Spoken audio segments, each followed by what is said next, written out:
as we get into some MPM QB on this 15th Monday of the regular season.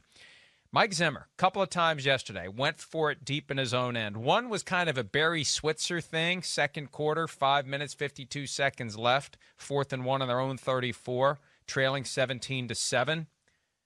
Dalvin Cook stopped for no gain. The Bears kick a field goal. It's 20-7 at that point.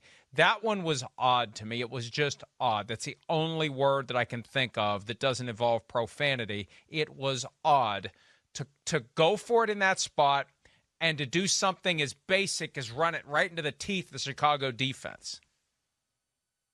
The only thing I can say is at least he gave it to Dalvin Cook. I mean, the last time he did something like that was down on the goal line, but he gave it to Alexander Madison, and that didn't work out so well. And I said, well, if you had Dalvin Cook, it's a different situation. He had Dalvin Cook, but I do think this was a different situation, Mike, in how deep they were and how early it was in the game. I just don't think you go for it at that point. And I know all the analytics people will say, oh, you still should have gone for it, blah, blah, blah.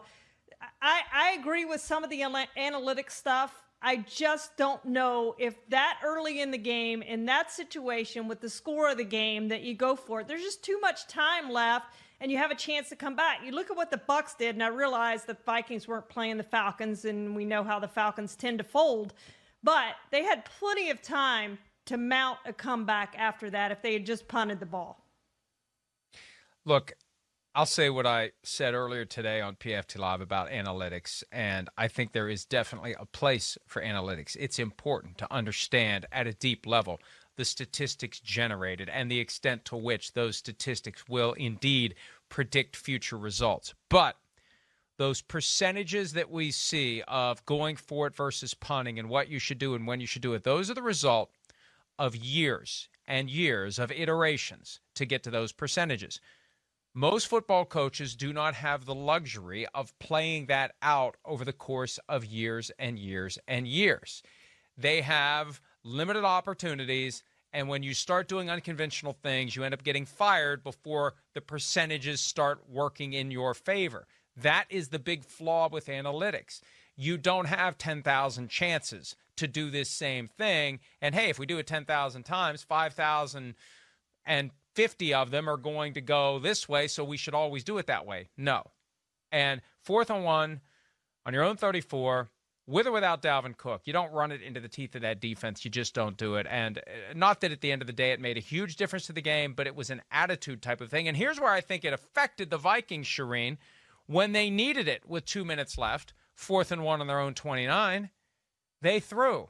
And it was the play that we've seen many times over the last 3 years, Kirk Cousins' time with the Vikings. He tries to roll out and someone springs free and is in his face, and he's not fast enough or mobile enough or elusive enough to run away from that pressure. So he had that guy in his face who just kept chasing him, and he eventually threw a bad pass, and that was that game over.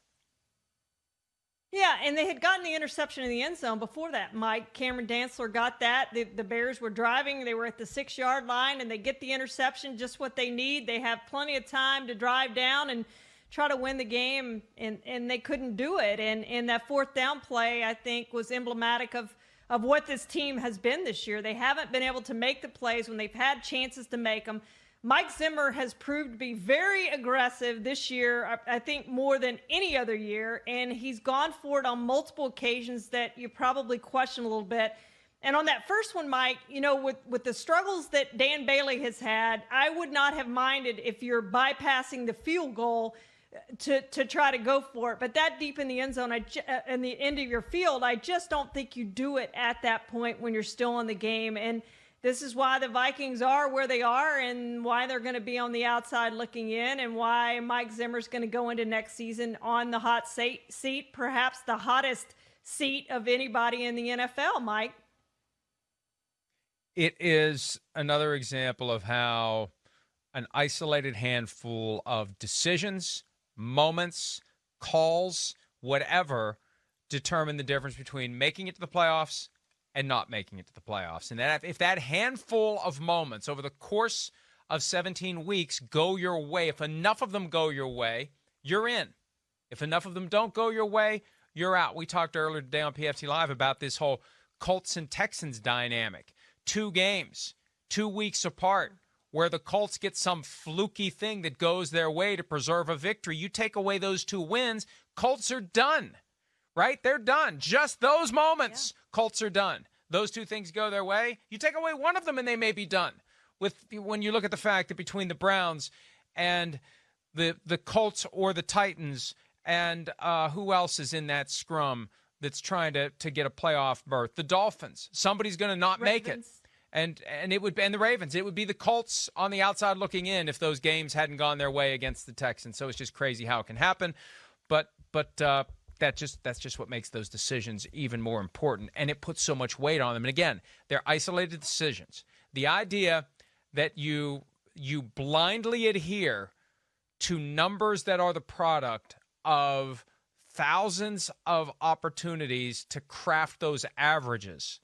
How many of those decisions are made with the season riding on it, right? So yesterday's decisions by Mike Zimmer were, and they did not work out. And I really do think that the failure to gain 4th and 1 early influenced the decision to call what was a badly failed pass play late. The Giants went for it twice inside field goal range. Once was a Jim Zorn-style fake field goal that was as ugly as anything ever concocted by the mind of Jim Zorn. All due respect to Jim Zorn. And the other one was when the Giants were trailing simply 7-3, 4th and 2 on the 6th. They went for it, gained a yard. Cleveland scored a touchdown in the ensuing drive to go up 13-3. Let's hear from Joe Judge on his decisions to go for it in those 2 situations. Field goals weren't going to win this game. So, look, I'm not afraid to call things aggressively. I'm not afraid if I think we have a good scheme in a kicking game to call a fake. I'm not afraid to run the ball on 4th and 1. And we'll play to our defense at times. If we don't get that, we've got to go out there and stand up defense. Our defense has done that consistently throughout the year. We're going to play the strengths of our team. But, look, I'm not afraid to call it aggressively. We went into this game with that mindset. So we've got to do a better job making sure we coach it the right way, execute it the right way, and come out with the results we want. Yeah, look, point I made earlier today, if I can recall it correctly and not butcher it, which is about a 50-50 proposition at this point in the afternoon, I think that you take the points against the Browns. Against the Chiefs, you go for the touchdown. Against the Browns, you kick field goals. You put pressure on them and their young quarterback and their offense to answer you. You have a better chance of winning the game to take the points. You don't have that compulsion to get a touchdown. With a team like the Chiefs, you get your touchdowns when you can because they're getting theirs. So that's my high-level analytics, not based analysis of the situation. You have to take into account who the opponent is and what kind of point scoring you're going to need to win the game. That's one of the reasons why, because look, I've got an engineering background. I've taken high-level math. I respect math, and it has a place. But there are some simplicities of football that we are losing sight of. And one of the simplicities in this case is, what is the quality of the offense you're facing?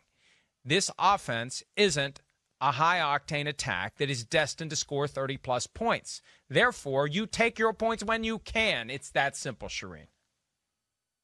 Yeah, Mike, to your point, if you're playing the Chiefs, you also take into account the point of the game, okay? We go back to that Denver-Kansas City game, and we criticize Vic Fangio for taking the punt instead of going for it. It was late in the game. They were giving the ball back to Patrick Mahomes and the Chiefs offense. That was a bad decision. At that point, you do go for it. But in this situation, on the opening drive, to me, you take those points, you get on the board. Hey, we went right down. We drove it down their throats on the first drive. We're going to come back. We're going to do this all night. We just did it on the first possession. We got on the scoreboard. That was just so deflating when they took the kickoff and drove all the way down there and came away with nothing. The Browns won that. The Browns at that point had all the momentum, and you're one drive into the game. You had to get on the scoreboard at that point, and you didn't do it. And I just thought that was huge. I just thought it was a failure on Joe Judge's part to get on the scoreboard and just say, to the point of, we're going to do this all night. We're going to keep scoring all night. We just moved it down the field. You don't know how many points you're going to get. Your defense is really good. You have to think, as he said, that you're going to be able to stop the Browns at some point. And maybe the game would have gone differently if they had gotten those points early, Mike. It's an opportunity to knock a better team a little bit wobbly early in the game, and that's one of the setups to knocking them out if that's what you're going to do. That does not require high-level analytics. That is just gut instinct, and that is the way football works for anyone who's paid attention to it for a long time, as you and I both have. Hi, I'm Mike Tirico, and thanks for watching. Make sure to hit subscribe for the latest news and highlights from NBC Sports.